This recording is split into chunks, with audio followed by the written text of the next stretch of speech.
Hello, friends. I am starting a new series, Heroes in Real Life.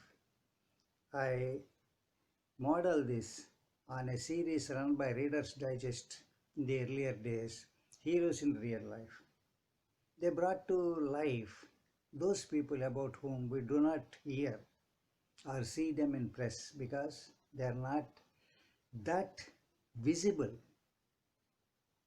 They're ordinary people, came up from ranks.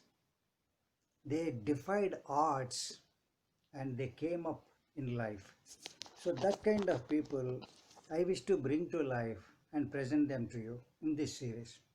I am fortunate to have in my acquaintances and friends some people who have come up the hard way by sheer hard work, integrity, honesty, sincerity. And these people will not be found to you. You see many heroes in press every day. The presidents, the actors, the rich people, the powerful people, they are all put there by their parents, by their forefathers, and by some vested interests. Or some people have natural talents, a good singer. One cannot be a good singer until you have a nice voice. That is God given. That is given to you at the birth. If you don't have it at the birth, you can never be a singer. Whatever practice you may do, you can never be a singer. Some natural talents. Those natural talents everybody doesn't have. And the heroes I am presenting do not have any such natural talents. They worked hard and they studied hard, they learned, they experimented, and they came up. So, friends, in this series, I am presenting you heroes in real life.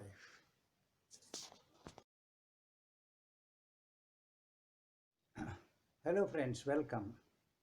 In this series on heroes in real life, I bring to you my friend Robert Charles Anderson Jr. He was born not with a golden spoon, not with a silver spoon, perhaps a wooden spoon or no spoon. He was brought up by his single mother without any support from his father, working as a waitress 3 shifts per day to provide for him and his sister. And he joined Marines when he was 17. And when he came back, he did not become negative. He did not hate the world for the war. He fought Vietnam War. He studied himself. He went back to school, studied hard. And he joined as a programmer to begin with. And he ended up as a chief technical officer and a de facto CEO of a technology company where he worked for 26 years. Not only that, on his personal front, he was married to the same woman for 46 years, and the couple exuded the same kind of love that they had at the beginning of the marriage. They have 2 lovely children who are married and leading excellent lives. Bob worked till he was 70 and retired, and he is living in peace. In this series, I bring his life to you. Enjoy.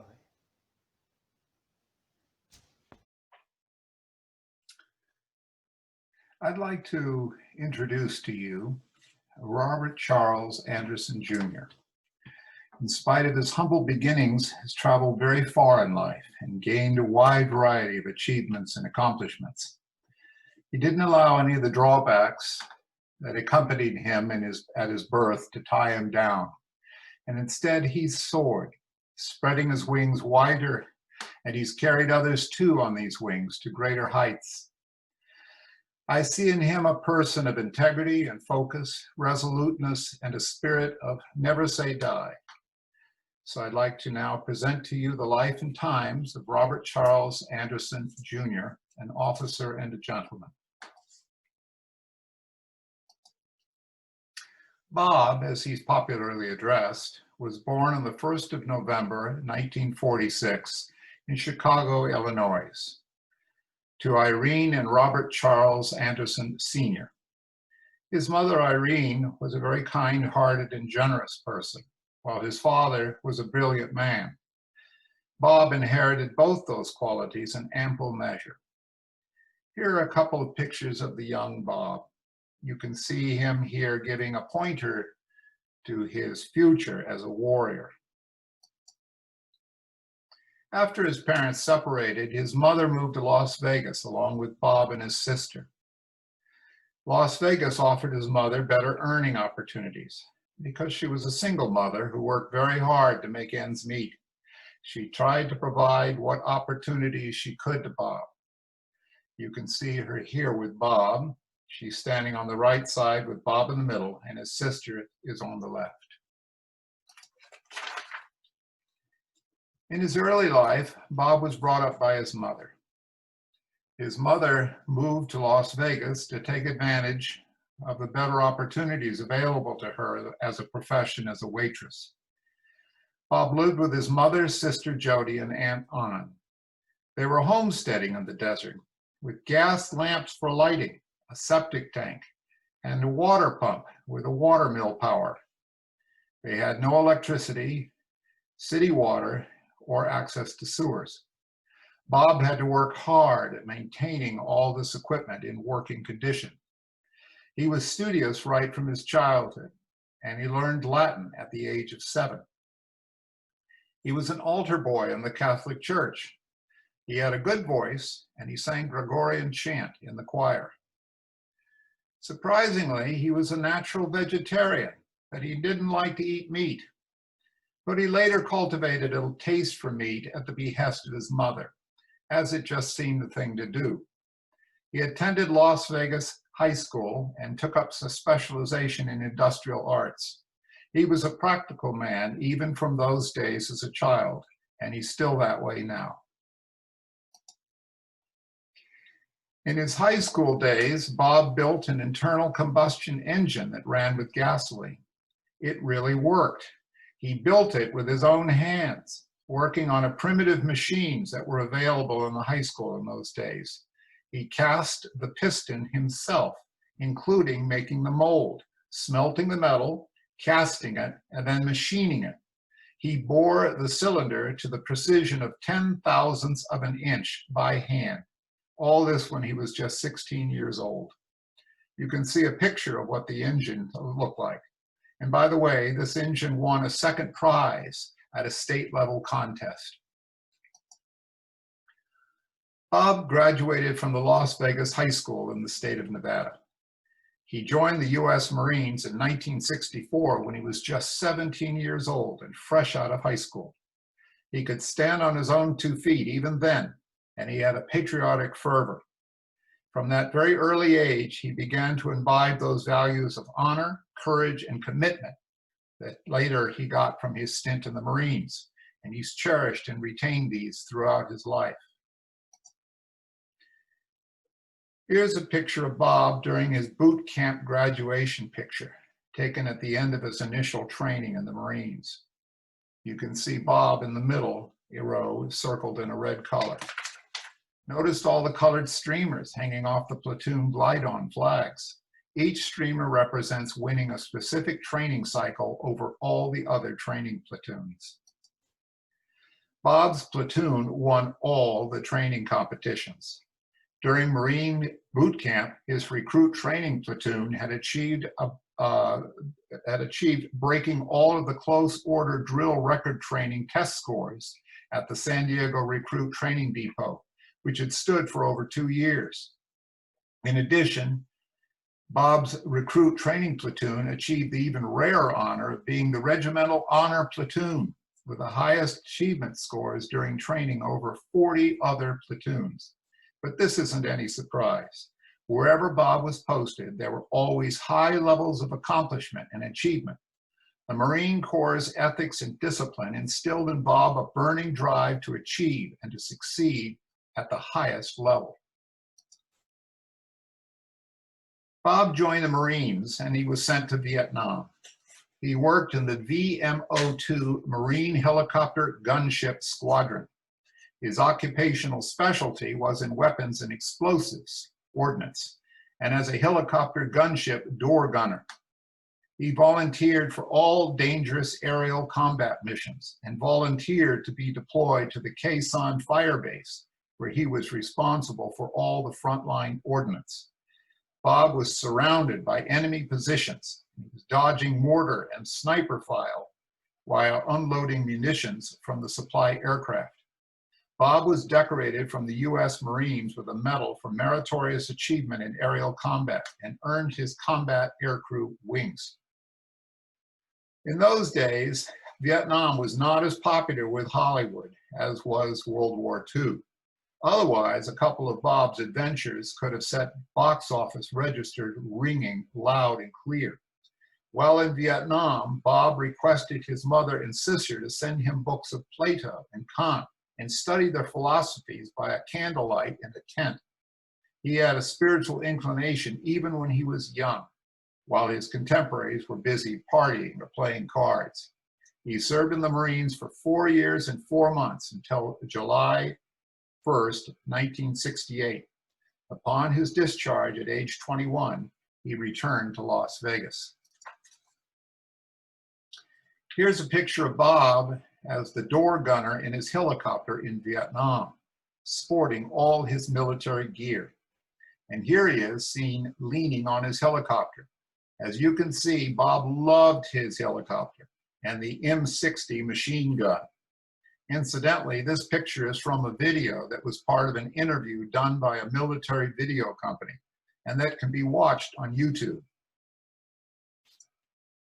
Here are some additional pictures of Bob in his dress uniform on patrol in Vietnam and as a helicopter door gunner.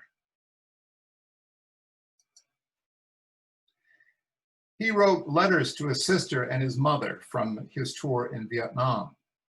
His sister was so moved by one of the letters that she sent the letter to the editor of the Chicago Sun-Times newspaper, and they published it. In December 1965, this was the first letter that started a nationally syndicated series called Letters from the Vietnam. In the 1980s, this became a TV series.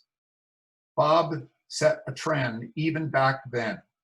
You can see the letter written by his sister to the editor, and also there's Bob's letter to his sister. Bob received numerous military decorations, awards, and citations during his military service. Notable achievements were the Air Medal for Meritorious Achievement in Aerial Combat and the Combat Aircrew Wings with 3 combat stars. After Bob was discharged from active duty, he continued to be involved in veterans and other patriotic activities. This is from a local newspaper during a Veterans Day celebration in Carlisle, Pennsylvania. Upon honorable discharge from the Marines, he returned to Las Vegas. He lived with his mother while going to school and working full-time as a janitor and a gas station attendant. Bob just didn't sit idly or blame the war. He just went back to school. He attended the Nevada Technical Center for 2 years, specializing in a course of electronic data processing, and graduated second in his class, completing all the required courses a semester early with a certification rating of outstanding. In the first semester, he was taking tests as usual, along with the other students. But by the second semester, he was so good at what he was helping with, he was helping the faculty compose tests for the other students to take. He graduated with a 3.7 GPA, and this didn't accurately reflect his actual achievement because he got a C in his second year typing exam. He also attended the North American School of Systems and Procedures with a specialization in systems analysis and design. It was a 2-year course, and he completed it in only 1 year with flying colors and a 4.0 GPA. Coming to more highlights of his career, Bob was one of 2 students selected to join a startup software company, Systems Research International. In that company, he began as a programmer, but he was soon promoted to the systems analyst and then moved to sales and marketing. He then joined the Las Vegas Valley Water District as an analysis programmer in 1972, and he worked there until 1976. During this time, Bob got certified as a teacher in electronic data processing for a junior college. Bob taught night school, and the subjects he taught there were Introduction to Electronic Data Processing, Systems Analysis, and Design and Programming. In 1977, he joined the Revlon Healthcare Group as a departmental manager. Over a 10-year period, he worked his way up to Division Director of Management Information Services, MIS. This was responsible for 5 companies' MIS department operations and budgets. There, he gained a reputation as the guy who got things done. Anybody having a tough assignment was automatically directed to the go to Bob to get it done.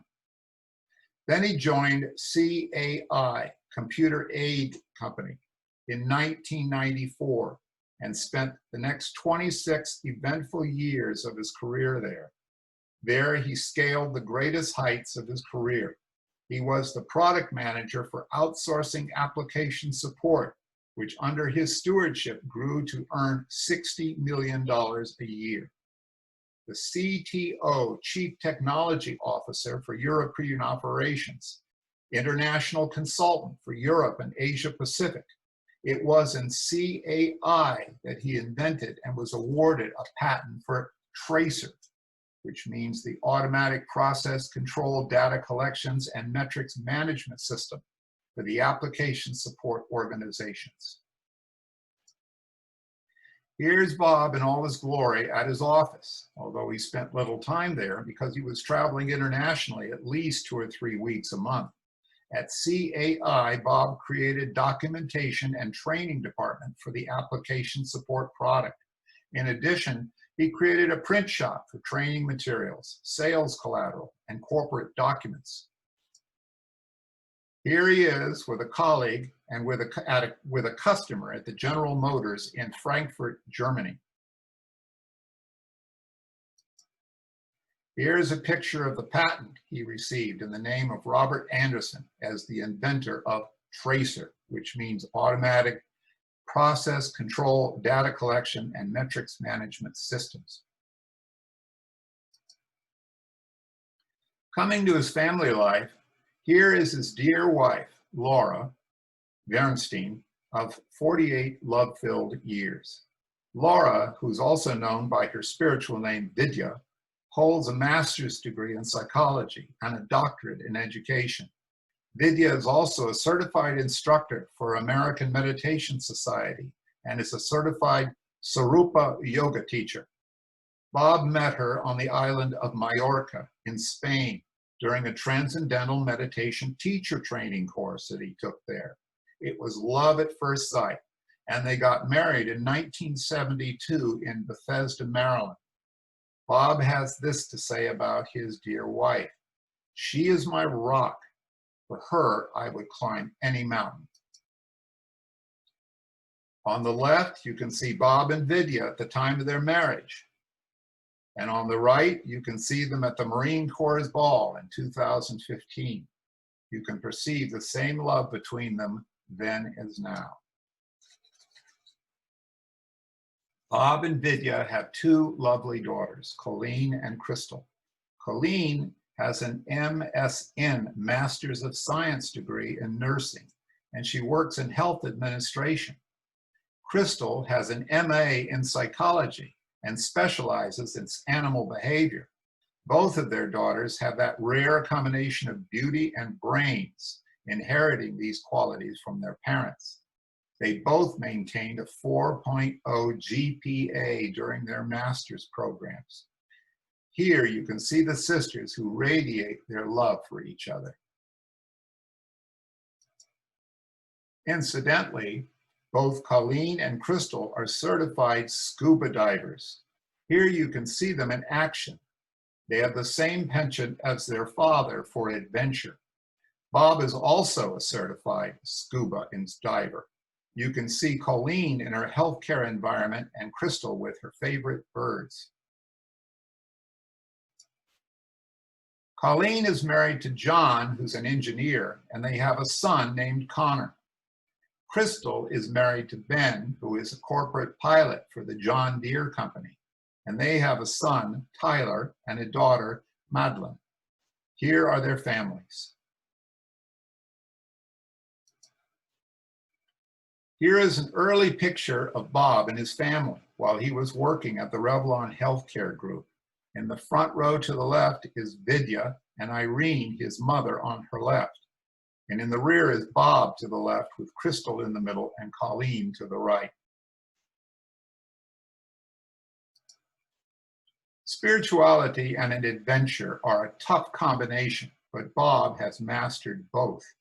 He studied the philosophies of Schopenhauer, Kant, and Plato in Vietnam. Della Bernhard, a dear friend, taught him transcendental meditation, or TM, in 1968.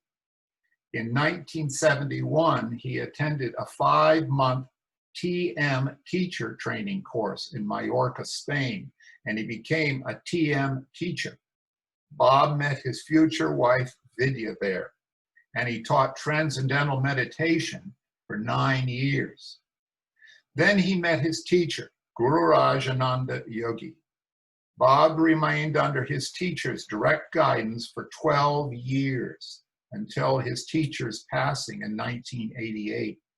He has practiced the teachings and meditation techniques of Guru Raj from 1977 until today. It was Guru Raj who gave Bob the name Sujay and Laura the name Vidya, names they continue to aspire to live in everyday life. Sujay means victor or the herald of goodness. Vidya means divine knowledge. Bob has continued studying all the major religions for over 50 years. For the last 45 years, he has taught meditation and self-help programs all over the world, and he continues this work to this day. Here is a brochure for one of his meditation courses designed for veterans and their families. Bob is a published author. His book, Warrior's Song, The Journey Home, is a gripping tale of his life's journey. Here are a few excerpts from his book, Warrior's Song, The Journey Home, that reflect his spiritual foundation. Everything shares a common base of infinite intelligence, energy, and potential. It only needs to be actualized through the focused use of the resources we already have within us. Our strengths get enhanced, and our weaknesses are made stronger. Look within, it's all there. Becoming quiet, the stray thoughts settle down. That is when the creative thoughts begin to percolate into the level of the conscious mind. Then we become a creative pathway from that silent reservoir of the energy and creativity to the outside world. And some more excerpts from his book, Warrior's Song, The Journey Home. Why do any person's beliefs have to be right or wrong? Who is judging? It's the mind that judges, but the mind only knows what it has been told. Only through direct experience of truth, which is within us, do we know instead of just believe.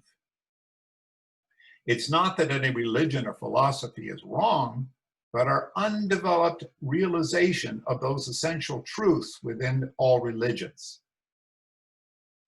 Deeper truth must be realized and not simply thought or talked about. Here is the book, Warrior's Song, The Journey Home, authored by Bob. It is less about his early struggles and Vietnam experiences than it is about his philosophy of life and how he struggled to find his roots and his destination in life. It's a gripping narration and worth reading about to learn about life. Here you can see Bob with his guru, Gururaj Ananda Yogi, and they're in Cyprus. Some more excerpts from Warrior Song, The Journey Home, that talk about spirituality. There is no such thing as a bad outcome, but only a necessary outcome. Labeling it good or bad does not change what it is. My most important lesson I have learned is simply seek balance. And Guru Raj taught me that all I was looking for was not somewhere outside, but closer to me than my own skin. Seek ye first the kingdom of heaven within you, and all else shall be added unto you. That's in Matthew 6:33 and in Luke 17:21. Here is Guru Raj Ananda Yogi, a friend, a teacher, and my spiritual guide. Here you can see Bob, the certified advanced scuba diver and underwater photographer, in action. Bob has also written a number of professional papers. His writings were featured in the National Technical Journal, Computer World, on 3 separate occasions, and 4 of his technical papers were published in the official journal of the Computer Society of India. At Computer Aid, he authored 12 process guides, training sales, and marketing materials, which are now the foundation of the Computer Aid software application support product. This resulted in the revenue of $750 million to the organization over a 23-year period. And here is the cover of Bob's book. These are 3 citations of appearances in the Computer World Technical Journal. Here's one journal of the Computer Society of India, in which his 4 papers were published. Bob is also a musician in vocals and guitar with 4.5 years of classical voice training in baritone. Here's Bob showing off his skill with the guitar. Bob has also traveled the world. Here's a few pictures from his trips to India. You can see a photo taken by Bob of the Taj Mahal during the Diwali holiday in India.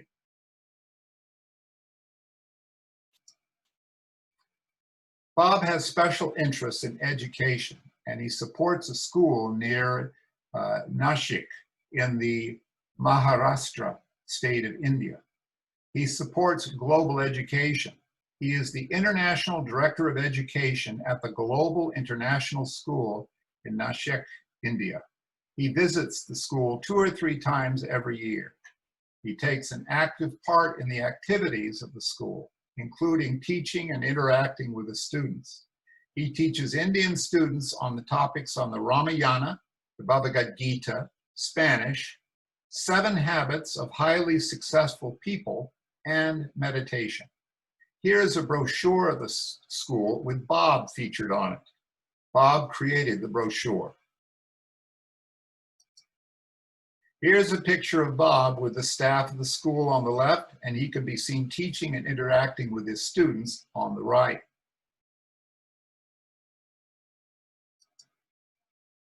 Here's a picture of the students, and on the right, Bob presenting an award to a selected student. Bob volunteers for many good causes. He was a volunteer firefighter, running into the flames when necessary. He was a water safety instructor of the Red Cross and has taught swimming and trained lifeguards. He volunteered at church as the lay minister at the United Methodist Church, and he's conducted services when the pastor was on vacation. Bob is a motorcycle enthusiast and owns 2 Harley-Davidson motorcycles. He is a member of the Patriot Guard and the American Legion Motorcycle Riders. He functions as an escort for military events and for funerals. Here you see Bob with his Harley Davidson as a member of the Patriot Guard at one of the Guard's events. Bob's also a dog lover. He owns 3 cute and loving dogs who he loves like his own children. You can see him here with his service dog, Captain. Above all, Bob is a role model to be emulated by the people in his organization, in his neighborhood, and by all of his many friends across the oceans, like me. Thank you very, very much.